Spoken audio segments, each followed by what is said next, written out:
코로나19로 인해 여러 가지 힘들고 불편한 생활을 우리가 하고 있습니다. 우리 집은 40일 동안 와이파이를 사용할 수 없었다는 것이 가장 불편했습니다. 4월 23일부터 이번 주 월요일까지 정확하게 40일 동안 우리 집에는 와이파이가 되지 않았습니다. 그 사이 통신사로부터 제공된 3G를 무료로 제공된 3G를 사용하거나 아니면 신호가 약한 다른 유닛의 와이파이를 사용했습니다.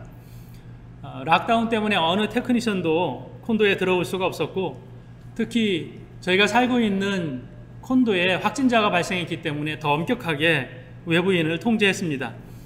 M20Q가 시작된 3주 전부터 콘도에서는 월요일에만 테크니션이 들어올 수 있도록 허락을 했습니다. 첫 번째 주는 이 수리하는 기사가 화요일에 왔기 때문에 들어올 수가 없었고, 그 다음 주 테크니션이 들어올 수 있었습니다. 그런데 그 다음 주에 온 테크니션이 수리를 하지 못하고 돌아가고, 또 이번 주 월요일에 돼서야 완전한 수리를 마칠 수 있었습니다.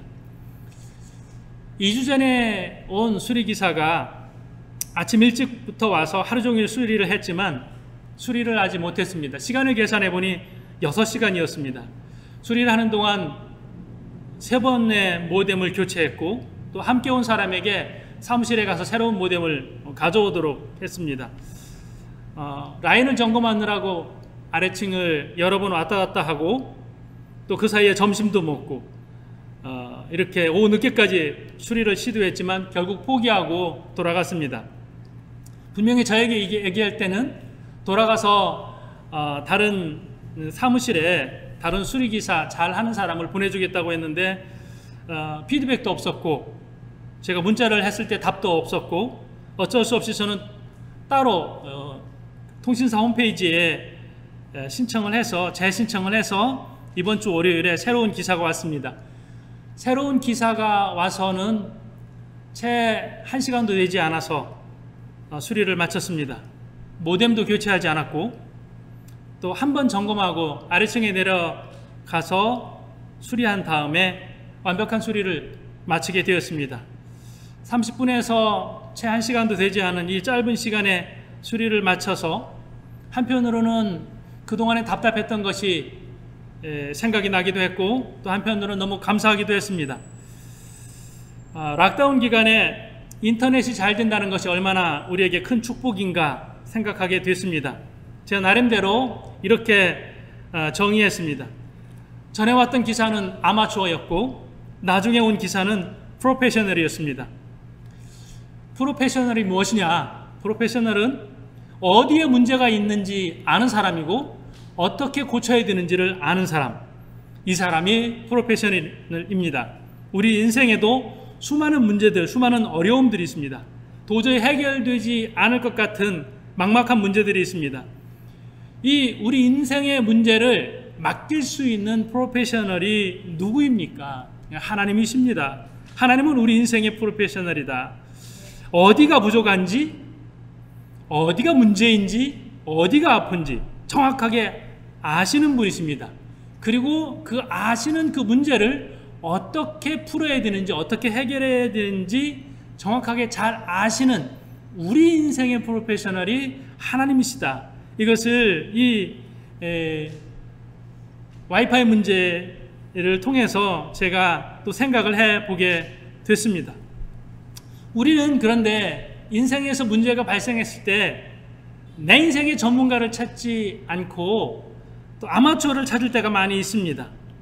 누군가 잘 알지도 못하면서 해결할 수도 없는 사람을 찾아서 내 문제의 하소연을 합니다.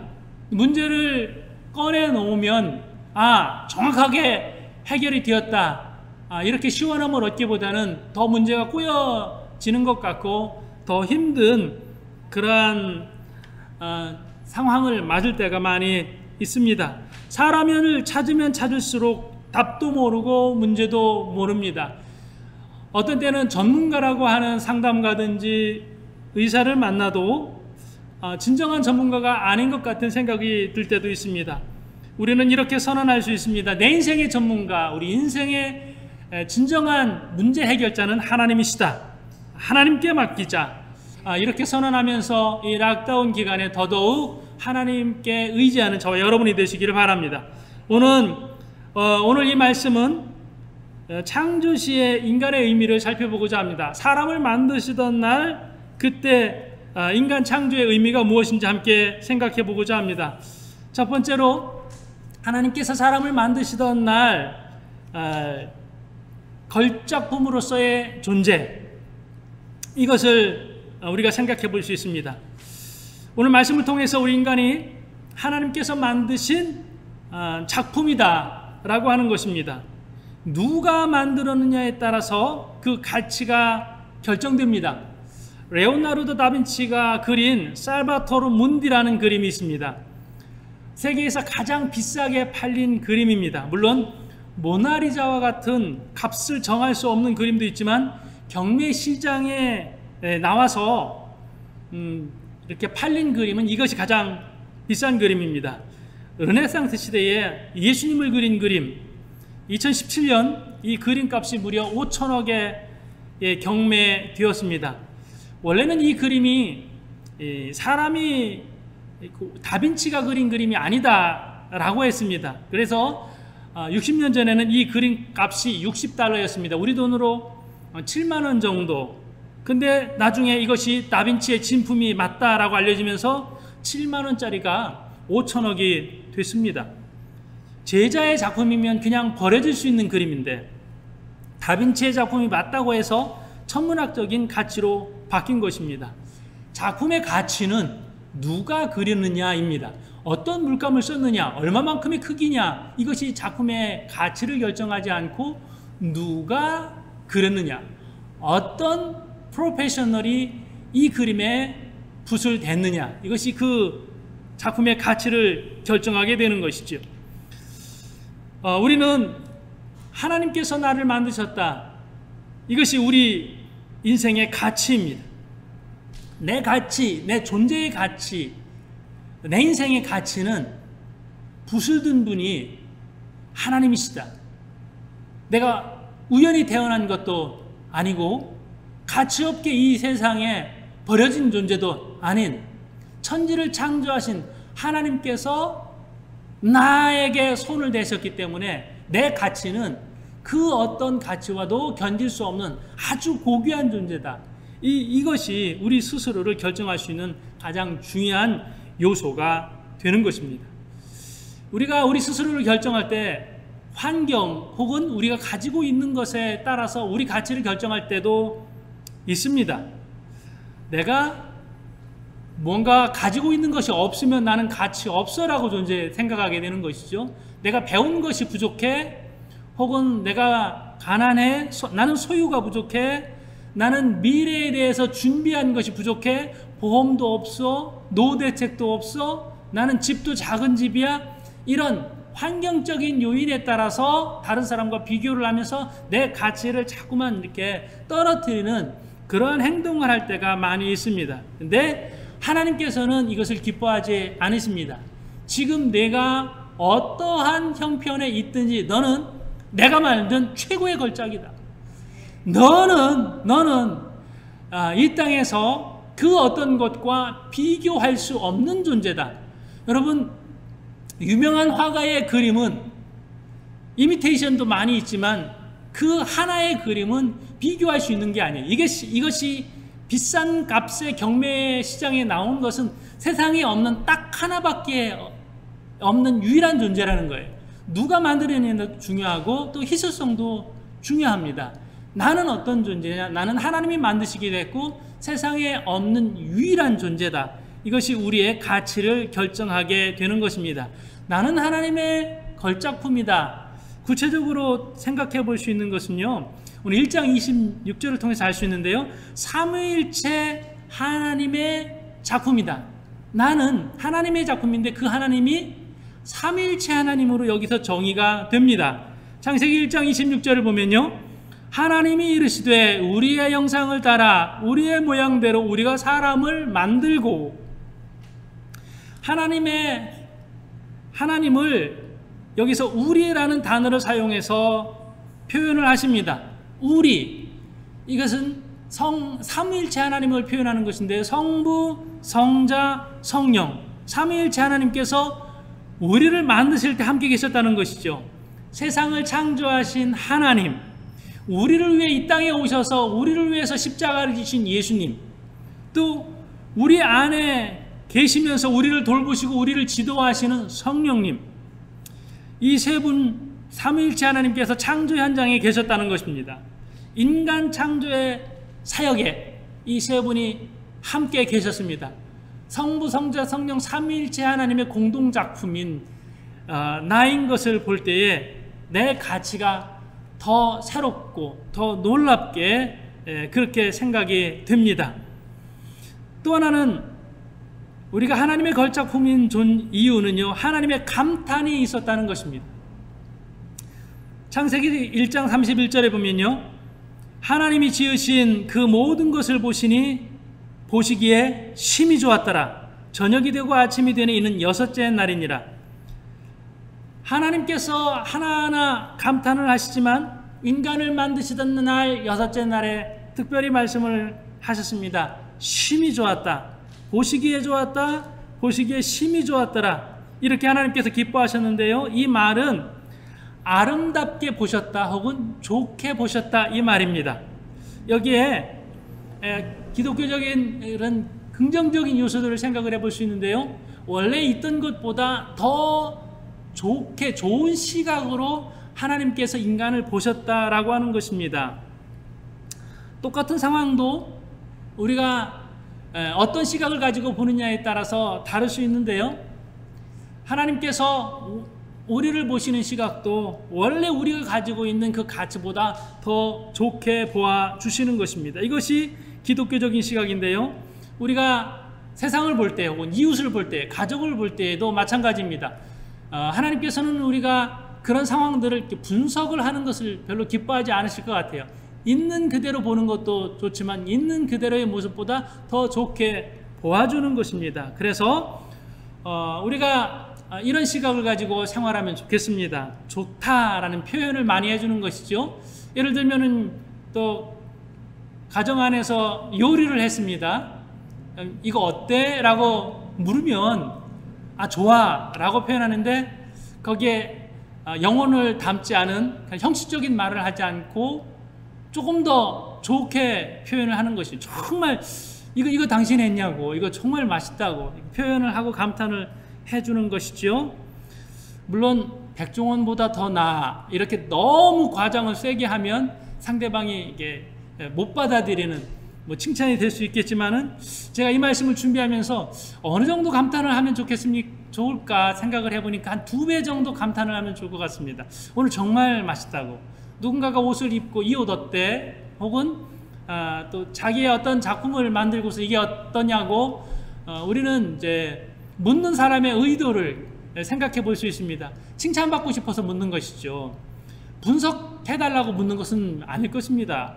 음식이 나왔을 때에 간이 어떤지, 이 설탕이 더 들어갔는지 덜 들어갔는지, 이 요리가 이게 신선한 것인지 덜 신선한 건지, 이게 조금 더 따뜻했으면 좋았을지, 이런 분석을 이렇게 요구하는 것이 아니라 이렇게 정성을 쏟았는데 이것이 정말로 맛있는지 이렇게 또 칭찬을 듣고 싶어서 묻는 것이잖아요.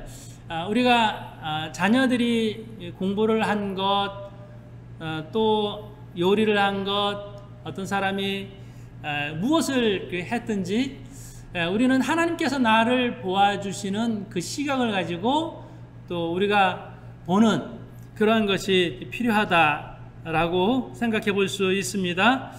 하나님께서 좋게 보아주신 그 시각으로 우리의 모든 상황을 좋게 보는 것입니다. 긍정적 기독교적 시각이다, 이렇게 볼 수 있겠습니다. 그리고 또 하나는 순서적인 부분이에요. 하나님께서는 맨 나중에 인간을 창조하셨습니다. 세상을 만드시고 에덴을 만드셨습니다. 왜 이 모든 것들을 닷새 동안 다 미리 만드셨는가 라고 하는 것은요, 사람을 거기에 두기 위함입니다. 그래서 사람이 거기에 살 때에 부족함 없이 충만한 가운데에서 살게 하도록 인간을 맨 나중에 만드셨습니다. 가장 중요하기 때문에 맨 나중에 만드셨다. 이 하나님의 뜻이 여기 있는 것을 보게 됩니다. 자, 인간이 살 수 있는 모든 환경을 다 구비하신 뒤에 맨 마지막은 창조의 꽃, 이렇게 표현할 수 있겠습니다. 창조의 꽃으로 인간을 만드셨습니다. 자, 아무리 그것이 좋다고 하더라도, 창조 세계가 아주 위대하고 크다고 하더라도 하나님께서는 이렇게 보시는 거예요. 이 놀라운 창조물이 있어도 인간인 내가 없으면 이거 의미가 없어, 이렇게 보시는 거거든요. 내가 있기 때문에 이 지구가 의미가 있는 거야. 내가 있기 때문에 이 에덴 동산이 의미가 있는 거야. 하나님께서 이렇게 보시는 것입니다. 아무리 대궐 같은 집이 있어도요, 거기에 사람이 살지 않으면 그 집은 의미가 없습니다. 청와대나 백악관이 중요한 의미가 어디에 있습니까? 거기에 대통령이 있기 때문에 그렇죠. 대통령의 집무실이 거기에 있고 대통령이 있기 때문에 백악관이든 청와대든 의미가 있는 것입니다. 이 세상, 하나님께서 창조하신 이 세상이 의미가 있는 것은요, 내가 있기 때문입니다. 하나님께서 나를 이 땅에 두셨고, 지금 내가 살아있고, 지금 내가 하나님 앞에 예배하는 존재로 있기 때문에 이 땅에 아름다운 존재의 의미가 있는 것입니다. 그래서 스스로를 이렇게 표현하면 좋겠습니다. 나는 창조의 꽃이다. 지금 이 세상에 그런 의미가 되는 것입니다. 자녀들에게, 옆에 계신 분들에게 오늘 인사 한번 해볼까요?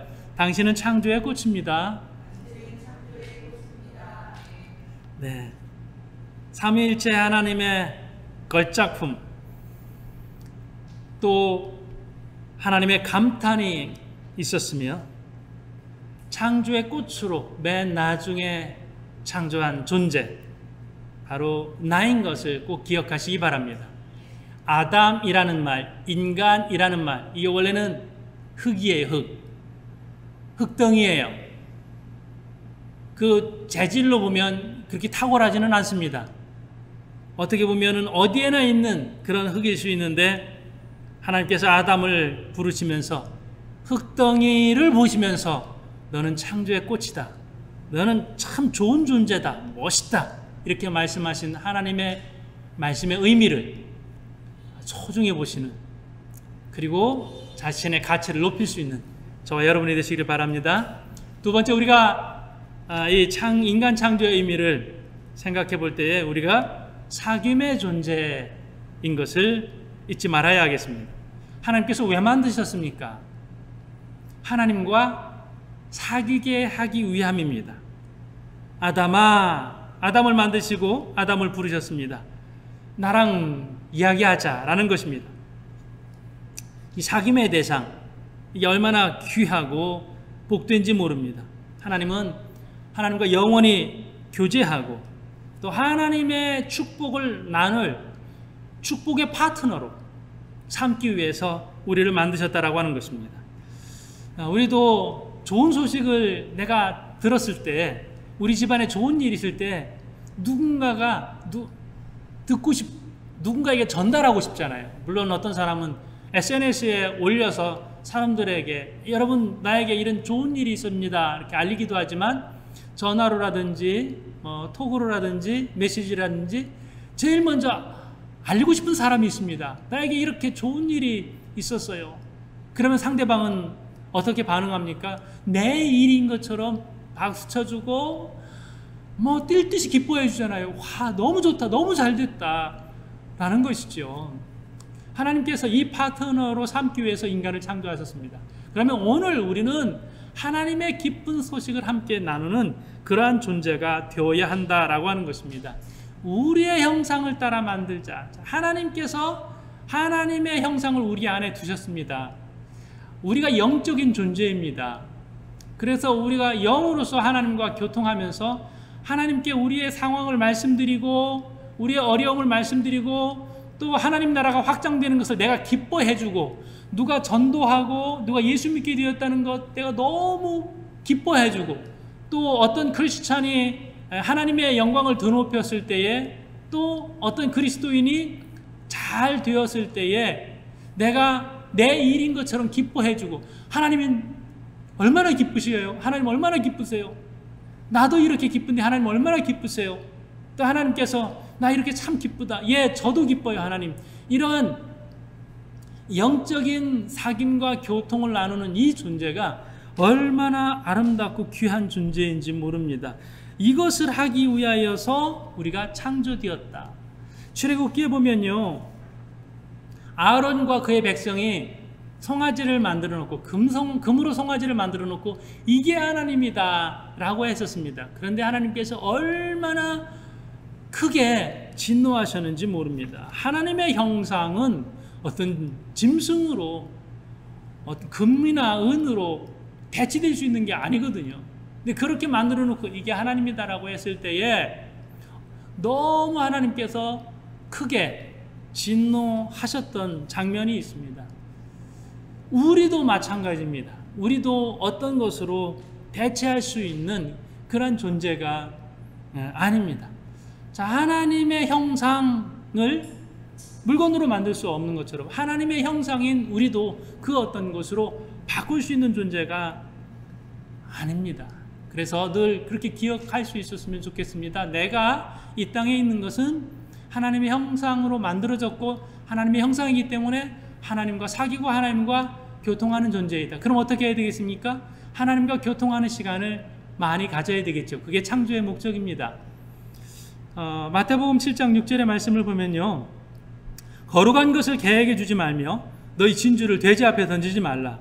저희가 그것을 발로 밟고 돌이켜 너희를 찢어 상할까 하노라. 예수님의 말씀입니다. 하나님께서 우리를 이렇게 고귀한 존재, 진주에 비유를 해요. 진주와 같은 존재로 우리를 만드셨는데 이거를 아무렇게나 망가뜨려서 돼지가 진주를 막 밟고 그렇게 가치 없는 존재로 만드는 것처럼 그렇게 해서는 안 된다는 것입니다. 하나님의 형상을 닮은 하나님의 백성은 이렇게 내 스스로를 고귀하게 하는 당당함이 있어야 한다는 것입니다. 그래서 하나님의 형상이 우리 안에 있기 때문에 우리는 점점 더 하나님을 많이 생각하고 하나님을 닮아가야 하겠습니다. 생각이 하나님을 닮아가고 우리의 영혼이 하나님을 닮아가고 우리의 정신이 하나님을 닮고 우리의 마음이 하나님을 닮고, 그래서 나중에 삶의 태도와 그리고 표정까지도 하나님이 풍겨나야 하는 것이죠. 닮는 것은요, 계속 생각하면 표현되게 되어 있습니다. 계속 사귀고 교제하면요 표현되게 되어 있습니다. 우리는 미워하는 사람 닮는다는 얘기를 합니다. 그 사람을 많이 생각하기 때문에 그렇죠. 그 사람에 대해서 누군가가 또 누군가에게 이야기를 합니다. 그러면서 내가 미워하는 그 사람도 내가 닮습니다. 그렇다면 우리는요, 미워하는 사람을 생각하거나 나쁜 일을 생각하거나 불안한 일을 생각하기보다는 하나님을 많이 생각하고 하나님과 사귀어야 됩니다. 그렇게 하는 시간을 많이 갖게 되면 우리 안에 있는 하나님의 거룩함이 계속해서 드러나게 된다라고 하는 것입니다. 창세기 22장 7절의 말씀을 보니까요, 말씀대로 흙으로 사람을 빚으시고 생기를 불어넣으시니 생명이 되었다. 우리는 어떤 존재예요? 영적인 교제를 하나님과 하기 위해서 생명된 존재, 하나님의 생기가 불어넣어져서 우리가 생명으로서 살아있는 영적인 존재로서 하나님과 교통한다라고 하는 것입니다. 그런가 하면 골로새서 3장 10절의 말씀을 보면요, 새 사람을 입었으니 이는 자기를 창조하신 자의 형상을 쫓아 지시기까지 새롭게 하심을 받는 자니라. 우리를 창조하신 분이 하나님이신데 창조하신 분의 형상을 따라서 나아가는 거예요. 어디까지요? 지식에까지. 지식도 마음도 또 여러 가지 생활적인 부분까지 다 우리가 하나님의 형상이 드러나게 해야 된다는 말씀이 이 말씀입니다. 삶의 전 존재에 우리가 하나님의 거룩함을 드러내야 한다는 말씀으로 우리가 이 말씀을 또 적용해야 하겠습니다. 그렇게 하나님의 형상을 따라 나아가는데 우리의 생각을 빼앗아가는 불안적인 요소가 너무나도 많이 있습니다. 요즘 같은 때에 이 불안으로 가득 차 있는 분도 있습니다. 어떻게 불안하지 않을 수 있겠어요? 걱정하지 마세요. 잘 지나갑니다. 이렇게 위로를 해줄 수 있지만 눈에 보이는 현실 그리고 앞으로 처리해야 될 경제적인 일들을 보면 잠이 잘 오지 않는 그런 분들도 많이 있을 것입니다. 이것까지 우리가 이렇게 한번 스스로에게 던져보십시오. 이것까지 하나님께 맡기자. 하나님은 분명히 우리를 이것에 무너지도록 만드시지 않았어요. 이 땅에 보내실 때 이 문제, 내 앞에 닥친 이 문제로 나를 주저앉도록 그렇게 이 땅에 우리를 보내지 않으셨어요. 문제를 아시고 해결책은 아시는 하나님께서 말씀하십니다. 걱정하지 마라. 이 문제 지나간다. 걱정하지 마라. 이 문제 해결된다. 우리가 바라봐야 될 것은 무엇이에요? 어떻게 하나님께서 이 문제를 해결하시는지 하나님의 일하심을 보는 것입니다. 불안을 묵상하시지 마시고 하나님과의 사귐을 많이 갖는 저와 여러분이 되시기를 주님의 이름으로 축복합니다. 또 한 가지 세 번째로 우리가 살펴봐야 될 것은 우리가 어떤 존재냐? 일하는 존재다. 유익한 존재다. 우리에게 하나님께서 큰 일을 맡겨주셨습니다. 하나님의 일이에요. 이 땅에서 하나님께서 창조하시고 또 아담에게 일을 맡겨주셨습니다. 생육하고 번성하라고 하셨고 또 이 땅을 다스리라고 하셨습니다. 이 다스리라는 말을 사람이 잘못 이해하는 경우가 있습니다. 망가뜨리라는 것이 아니었거든요. 이 다스리라는 말이 이 땅을 하나님의 뜻, 하나님의 섭리 가운데에 보살피고 돌보고 섬기는 것인데 내 쾌락과 내 유익으로 해서 마음대로 해도 되는 것으로 그렇게 잘못 이해한 인간들이 많이 있었습니다. 그동안 인간이 얼마나 많이 이 땅을 망가뜨렸습니까? 이 세상을 얼마나 많이 망가뜨렸어요. 코로나19로 인해서 이 격리로 인하여서 저절로 회복된 자연을 보면서 참 많이 부끄러워해야 한다. 이렇게 또 우리가 봅니다. 자연은 특별하게 돌보지 않고 그냥 두기만 해도 살아나는 것을 보게 됩니다. 3월 중순에 격리가 시작되고 저는 참 많이 이렇게 느끼게 됐습니다. 우리 집 앞에 골프장이 있는데요. 물론 가끔 새소리 들었었습니다. 그런데 격리가 시작되고 나서 얼마나 새소리가 큰지 혹은 다양한지 이것을 보면서 깜짝 놀랐습니다. 제가 그 집에 10년 이상 살고 있으면서 이렇게 새소리가 다양하고 컸던 적이 없습니다. 그 소리가 행복해하는 소리예요. 자연의 소리. 얼마나 저 새들은 즐거울까? 얼마나 저 새들은 행복할까? 이런 생각을 하게 됐습니다. 자연은 그대로 두면 살아난다. 인간은 하나님의 명령을 따라서 자연을 돌보는 그러한 생활을 하지 않고 그저 자기의 유익을 위해서만 망가뜨리는 그러한 삶을 살아왔다라는 것을 우리가 보면서 또 이 땅을 향한 우리의 자세를 좀 바꿔야 될 필요가 있겠습니다.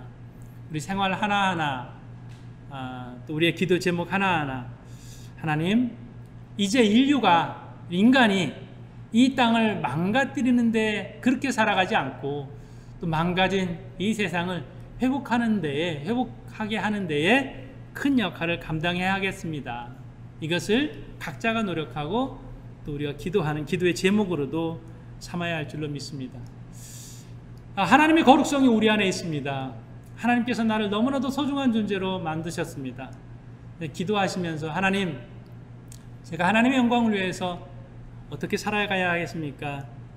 기도하면서 이 하나님의 큰 사명을 잘 감당하는 그러한 존재로 살아가야 될 줄로 믿습니다. 이 거룩함에 저와 여러분이 있음을 꼭 기억하시는 그러한 귀한 성도님 되시기를 주님의 이름으로 축복합니다.